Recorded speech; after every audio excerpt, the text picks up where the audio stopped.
Students, मैं doctor Renuka Verma अपने channel botany ज्ञान में एक बार फिर से आपका वेलकम करती हूं।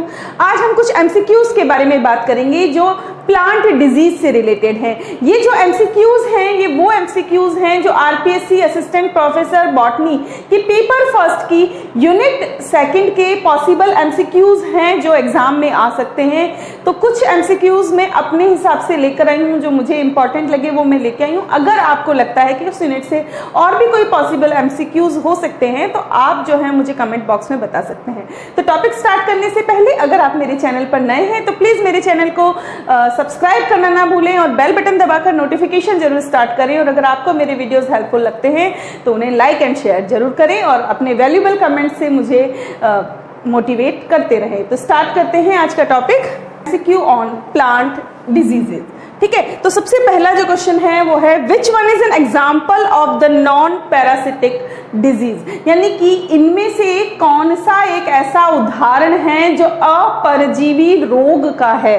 आंसर है, ऑप्शंस हैं black heart of potatoes, tipburn of lettuce, heat canker of flax और ऑल ऑफ दी अबव। तो इनमें से ऐसी कौन सी डिजीज है जो नॉन पैरासिटिक डिजीज है।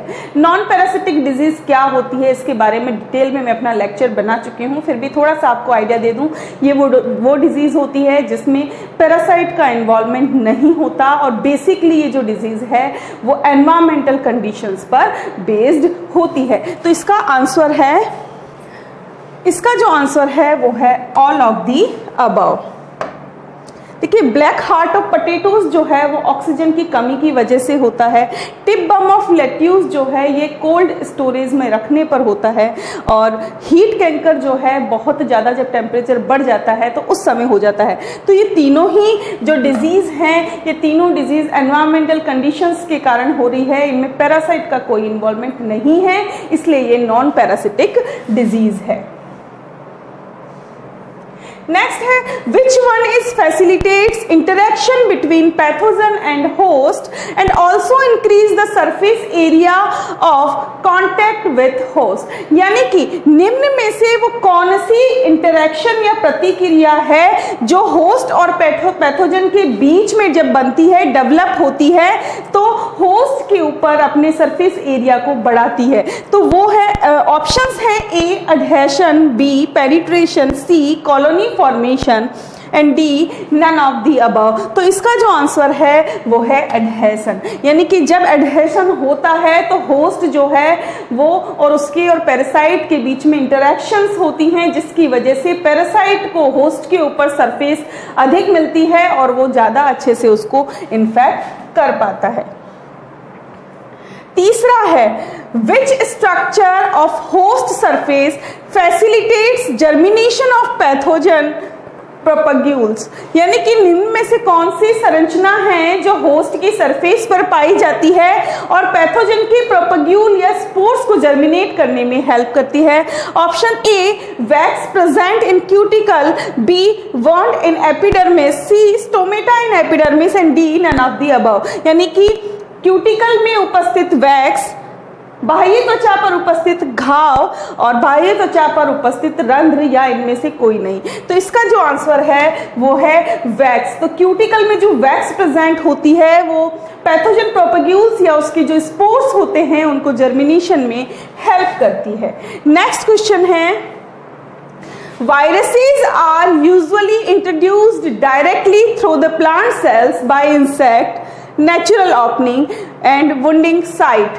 वाई, यानी कि वायरस जो हैं यानी कि विषाणु जो हैं वो होस्ट से सीधा ही प्लांट सेल्स के द्वारा इंटरैक्ट करते हैं, या तो इंसेक्ट्स के द्वारा जैसे BPH, WF या एफिड्स, या कोई भी प्राकृतिक ओपनिंग है जैसे रंध्र हो गए उनके द्वारा, या फिर कहीं पर कट लगा हुआ है, डैमेज हुआ है या प्लांट पे कोई घाव हुआ है वहां से विषाणु जो है अंदर एंटर करते हैं। तो ऐसा क्यों होता है। Option they do not exert mechanical forces to enter in the host, यानी कि उनके पास ऐसे यांत्रिक दाब नहीं होता जिसकी वजह से वो होस्ट में एंटर कर सके। They do not have haustoria, इनमें चूसकांग नहीं पाए जाते। C, A and B and D none of the above. तो देखिए इसका क्या पॉसिबल हो सकता है। They do not have haustoria, तो ये भी हम मान सकते हैं कि इनमें हॉस्टोरिया नहीं होता।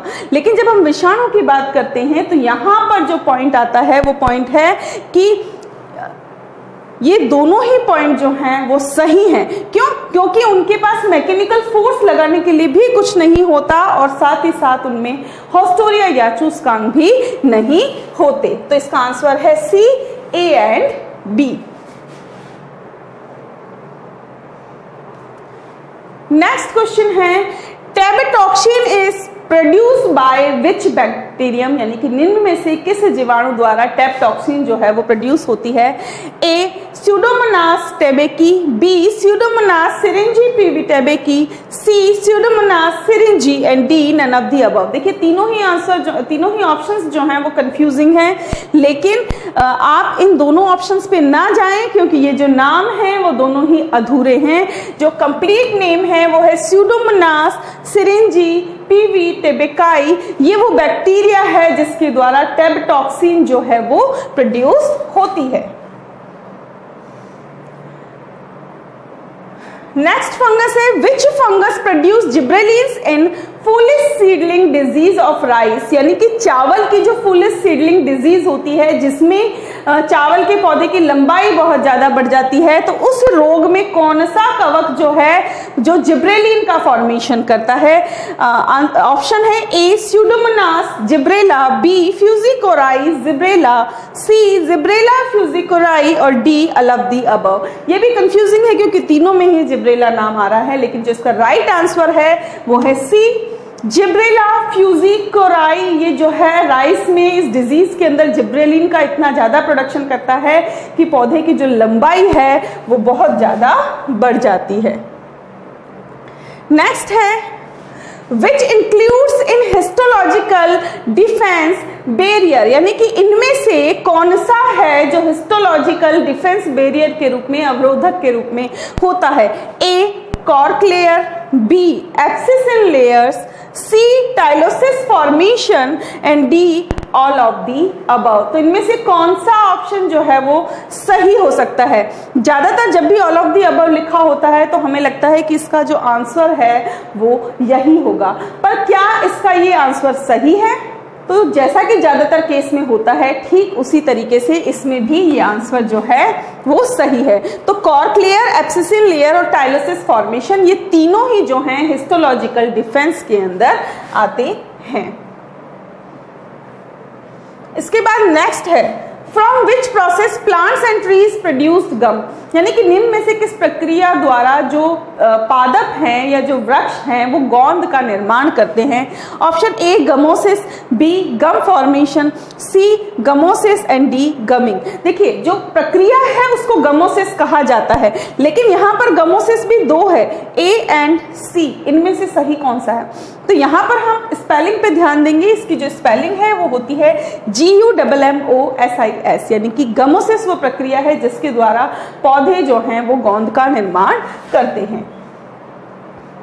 नेक्स्ट है which disease is caused by imperfect fungi Colletotrichum falcatum, यानी कि निम्न में से कौन सा रोग है जो एक इम्परफेक्ट कवक कोलेटोट्राइकम फाल्काटम के द्वारा होता है। ऑप्शन है red rot of sugarcane, B black heart of potato, C sesamum phyllody and D witches broom of strawberry. तो इसका जो आंसर है वो है ए, क्योंकि रेड रॉट ऑफ सुगरकेन का जो कॉजल ऑर्गेनिज्म है वो होता है Colletotrichum. Next question is what is the perfect stage in fungi, यानी कि फंजाई की परफेक्ट स्टेज किसको माना जाता है। ऑप्शन है व्हेन सेक्सुअल रिप्रोडक्शन अकर, यानी कि जब लैंगिक जनन होता है, बी व्हेन एसेक्सुअल रिप्रोडक्शन अकर, जब अलैंगिक जनन होता है, सी जब when sexual reproduction is absent, यानी कि जब लैंगिक जनन अनुपस्थित होता है, और D when asexual reproduction is absent, यानी कि जब अलैंगिक जनन एब्सेंट होता है। तो इसका जो आंसर है वो है सेक्सुअल रिप्रोडक्शन ही फंजाई की परफेक्ट स्टेज होती है। Perfect stage of Colletotrichum falcatum known as. जो कोलेटोट्राइकम फाल्काटम है जो कि गन्ने के अंदर रेड रॉट डिजीज को कॉज कर रहा है, इसकी परफेक्ट जो स्टेज है उसका नाम क्या है? A Glomerella tucumanensis, B Physalospora tucumanensis, C both of the above and D none of the above. देखिए, अगर जब इस तरीके का क्वेश्चन आता है तो सबसे पहले जो है हम लगा देते हैं ग्लोमेरुला ट्यूक्यूमेनेंसिस, क्योंकि हमें पता है कि इसकी परफेक्ट स्टेज का नाम यही है। लेकिन इस जो ये ग्लोमेरुला ट्यूमिकेंसिस है, इसको एक नाम और दिया गया था जो इससे पहले दिया गया था, वो है फाइसेलोस्पोरा ट्यूक्यूमेनेंसिस। यानी इसका जो आंसर होगा वो होगा C both of the above. Next है Roman civilization worship which god to protect their wheat crop from rust disease. यानी कि रोमन लोग किस भगवान की से प्रार्थना करते थे या पूजा करते थे ताकि उनका गेहूं जो है वो कीट रोग से बचा रहे? Option A Robigo, B Rustigo, C rust protector god and D Isa Masih. तो इसका जो आंसर है वो है रोबिगो। ये रस्ट प्रोटेक्टर गॉड हैं जो कि इनको ऐसा लगता था रोमन लोगों को कि व्हीट की जो किट डिजीज है, रस्ट डिजीज है, वो इन्हीं के कारण होती थी, तो वो इसकी पूजा करते थे ताकि वो डिजीज ना हो। लेकिन बाद में परसून ने ये चीज प्रूव कर दी कि ये जो डिजीज है वो किसी भगवान के कारण नहीं होती, एक फंगस के कारण होती है।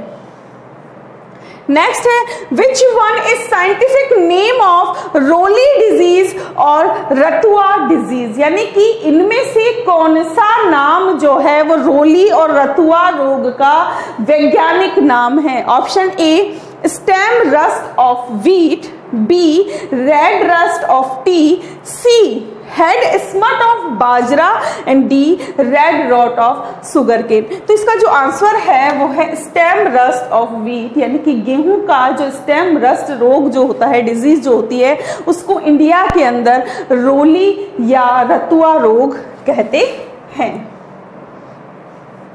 नेक्स्ट है विच स्पोर्स प्रोड्यूस्ड बाय पक्सीनिया इन बर्बेरीज। यानी कि बर्बेरी के अंदर हमें पता है पक्सीनिया जो है ये दो होस्ट में अपना लाइफ साइकिल कंप्लीट करता है, व्हीट और बर्बेरी में, और ये 5 टाइप के स्पोर्स को प्रोड्यूस करता है। तो उन 5 टाइप के स्पोर्स में से कौन से स्पोर्स जो हैं वो बर्बेरी के ऊपर प्रोड्यूस होते हैं? Option A pycnidiospore, B aeciospore, C teliospores and D both A and B. तो इसका जो आंसर है वो ये दोनों ही हैं, पिक्निडियोस्पोर और एसिडियोस्पोर, यानी कि answer D both A and B. देखिए टेल्यूटोस्पोर्स जो हैं वो व्हीट के ऊपर प्रोड्यूस होते हैं, इसलिए यहाँ पर जो आंसर है वो ये 2 हैं। यानी कि 5 में से सिर्फ 2 स्पोर जो हैं वो बर्बेरी के ऊपर प्रोड्यूस होते हैं। इसमें से भी ये जो एसिडियोस्पोर है ये बर्बेरी पे प्रोड्यूस तो हो जाता है, लेकिन जर्मिनेट ये व्हीट के ऊपर ही जाकर होता है। नेक्स्ट है why covered smut known as stinking smut. Covered smut जो है या गेहूं का जो आवर्तकंड रोग है उसको स्टिकिंग स्मट क्यों कहा जाता है? ऑप्शन है होल प्लांट्स स्टिंक्स, यानी कि पूरे प्लांट में से बदबू आती है। Whole wheat ear stinks like fish, यानी कि पूरी की पूरी गेहूं की बाली जो है उसमें से मछली जैसी स्मेल आती है। Infected grain stinks like alcohol, जो संक्रमित बालियां होती हैं, जो दाने होते हैं वो अल्कोहल की तरह स्मेल करते हैं। और D is infected grain stinks like a rotten fish when pressed, यानी कि जब संक्रमित दानों को दबाया जाता है तो उनके अंदर से रोटन फिश की जैसी स्मेल आती है। तो इसका जो आंसर है वो है डी, कि जब इन्फेक्टेड ग्रेन को आप प्रेस करते हैं तो उसमें से सड़ी हुई मछली की तरह स्मेल आती है। नेक्स्ट है which fungi cause covered smut of wheat, यानी कि निम्न में से कौन सी फंजाई है जो व्हीट के अंदर कवर्ड स्मट रोग को करती है? A Tilletia foetida, B Triticum Tilletia, C Ustilago tritici and D Tilletia triticum. तो इसका जो आंसर है वो है वो टिलेशिया फोएटिडा है। इनका जो नाम है वो तुलसाने ब्रदर के नाम पर रखा गया था।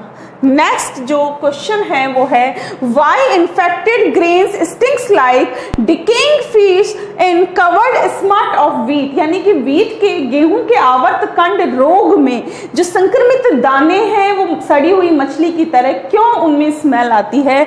जो ऑप्शन है वो है due to presence of volatile compound trimethyl amine in spore mass, यानी कि जो बीजाणु सहती है उसके अंदर volatile compound trimethyl amine present होता है।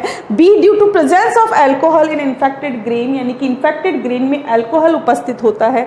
Due to fish egg in infected grain, यानी कि इन्फेक्टेड ग्रेन में मछली के अंडे होते हैं। And due to high heat, यानी कि उच्च ऊष्मा के कारण। तो इसका जो आंसर है वो है ट्राइमिथाइल अमीन नाम का जो वोलेटाइल कंपाउंड है वो स्पोर मास में पाया जाता है, इस वजह से इसमें रॉटन फिश के जैसी स्मेल आती है। नेक्स्ट क्वेश्चन है why it is necessary to active secondary mycelium for killing in loose smut of wheat, यानी कि गेहूं के स्लथ कंड रोग में ये क्यों जरूरी है कि कवक जाल को, यानी कि द्वितीयक कवक जाल को पहले सक्रिय किया जाए उसके बाद ही उसको मारा जाए। Option A in the activate condition it is vulnerable, यानी कि सक्रिय अवस्था में ये भेद्य होता है। We can cut hyphae in active condition, यानी कि सक्रिय अवस्था में हम कवक सूत्र को काट सकते हैं। C active mycelium is seen with naked eyes, यानी कि सक्रिय कवक जाल को हम नग्न आंखों से देख सकते हैं। And D none of the above. तो अगर आपने मेरा ये लेक्चर देखा है तो आप ये अच्छे से जानते हैं कि जो सेकेंडरी माइसीलियम है जब वो एक्टिवेट कंडीशन में होता है तो वल्नरेबल होता है। तो इसका जो आंसर है वो है A, in the activate condition it is vulnerable. Next question is what is the another name of green ear disease of bajra, यानी कि बाजरे की हरित बाली रोग का दूसरा नाम क्या है। ए डाउनी मिल्ड्यू ऑफ बाजरा, यानी कि बाजरे का मृदु रोमिलासिता रोग। बी अर्गट ऑफ बाजरा, यानी बाजरे का अर्गट रोग। सी स्मट ऑफ बाजरा, यानी कि बाजरे का स्मट रोग। And D none of the above, यानी कि इनमें से कोई नहीं। तो इसका जो आंसर है वो है डाउनी मिल्ड्यू ऑफ बाजरा, क्योंकि जो कवक जाल या माइसीलियम जो हैं वो इस तरीके से निकलते हैं स्पोर्स के, उनके स्पोर से स्पोरेंजिया जो हैं वो ग्रीन पार्ट के ऊपर, फ्लावर्स के ऊपर निकलकर एक पाउडरी मास या जैसे फाइबर्स होते हैं उस तरीके की स्ट्रक्चर बना लेते हैं, और इसी वजह से इसको डाउनी मिल्ड्यू ऑफ बाजरा कहते हैं। और ये डिजीज जो है ज्यादातर ठंडे जगह पर होती है, जहां पर जो है टेम्परेचर कम होता है वहां पर बाजरे में डाउनी मिल्ड्यू देखा जाता है। नेक्स्ट है in which fungus पेपिलेट कॉनिडियाज are present, यानी कि निम्न में से किस कवक में पेपिलेट कोनिडिया पाए जाते हैं। देखिए पेपिलेट कोनिडिया क्या होते हैं, जो कोनिडिया है उनके ऊपर इस तरीके से एक बीक लाइक स्ट्रक्चर पाया जाता है और इस स्ट्रक्चर को हम पेपिला कहते हैं। क्या कहते हैं? पेपिला। और जिन कोनिडिया में ये पेपिला प्रेजेंट होता है उनको हम पेपिलेट कोनिडिया कहते हैं। तो आंसर ऑप्शन है Tilletia foetida, B Colletotrichum, C Ustilago tritici and D Sclerospora graminicola. इसका जो आंसर है वो है स्क्लेरोस्पोरा ग्रेमिनिकोला में जो कोनिडिया हैं वो पेपिलेट होते हैं। नेक्स्ट है which toxin is present in sclerotia of ergot of bajra, यानी कि बाजरे की अर्गट रोग में स्क्लेरोसिया में कौन सा टॉक्सिन प्रेजेंट होता है। Option A ergotoxin, B ergotamine and C ergometrine and D all the above, यानी कि इनमें से सभी। लेकिन इसका जो आंसर है वो है ए अर्गटॉक्सिन। बाजरे के अर्गट रोग में स्क्लेरोसिया में सिर्फ अर्गटॉक्सिन पाया जाता है, लेकिन जब अर्गट ऑफ राई आता है, यानी कि ये क्वेश्चन में बाजरे की जगह अगर राय लिखा हुआ हो तो अर्गट ऑफ राई यानी कि सिकल सीरियल का जो स्क्लेरोसिया है उसमें ये तीनों टॉक्सिन बनते हैं, अर्गटॉक्सिन, अर्गटेमिन और अर्गमेट्रिन। लेकिन जब बाजरा की बात करते हैं तो सिर्फ अर्गटॉक्सिन ही स्क्लेरोसिया में बनता है। नेक्स्ट है in which stage small droplets of pinkish और light honey coloured fluid on spikelet, यानी कि निम्न में से किस अवस्था के अंदर हल्की गुलाबी या शहद जैसी बूंदें जो हैं वो स्पाइकलेट के ऊपर, शुकिका के ऊपर दिखाई देती है। A sphacelia stage, B honey dew stage, C both of the above and D honey stage. तो इसका जो आंसर है वो है C both of the above. Sphacelia stage इसलिए कहते हैं क्योंकि स्फेक्लिया फंगस से समानता दिखाता है, और हनी ड्यू स्टेज इसलिए कहते हैं क्योंकि जो ड्रॉपलेट यहाँ पर बनती हैं वो हनी की तरह होती है, इसलिए इसको मधुरस अवस्था कहते हैं। नेक्स्ट है which is a causal organism of root knot of tomato, यानी कि टमाटर की मूल ग्रंथि रोग का रोग कारक कौन है?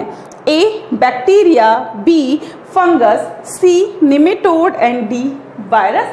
तो अगर आपने ये लेक्चर देखा है तो आपको पता होगा कि निमेटोड जो हैं वो लगभग हर वेजिटेबल में रूट नॉट डिजीज को कॉज करते हैं, और वो निमेटोड जो है वो कॉमनली मेलेडोगाइनी होता है। तो ये थे हमारे पॉसिबल एमसीक्यूज जो मुझे लगा कि उस यूनिट से आ सकते हैं। अगर आपको लगता है कि इस यूनिट से कुछ और पॉसिबल एमसीक्यूज होते हैं तो मुझे कमेंट बॉक्स में बताना ना भूलें। मिलते हैं नेक्स्ट लेक्चर में एक नई यूनिट के साथ। 3 यूनिट्स हम कर चुके हैं। नेक्स्ट लेक्चर में हम यूनिट 4th जो है इस पेपर की स्टार्ट करने वाले हैं, जो फंजाई से रिलेटेड है। तो मिलते हैं नेक्स्ट लेक्चर में, तब तक बने रहिए मेरे साथ। Thanks for watching and stay tune to Botany Gyan for more informative videos. Thank you.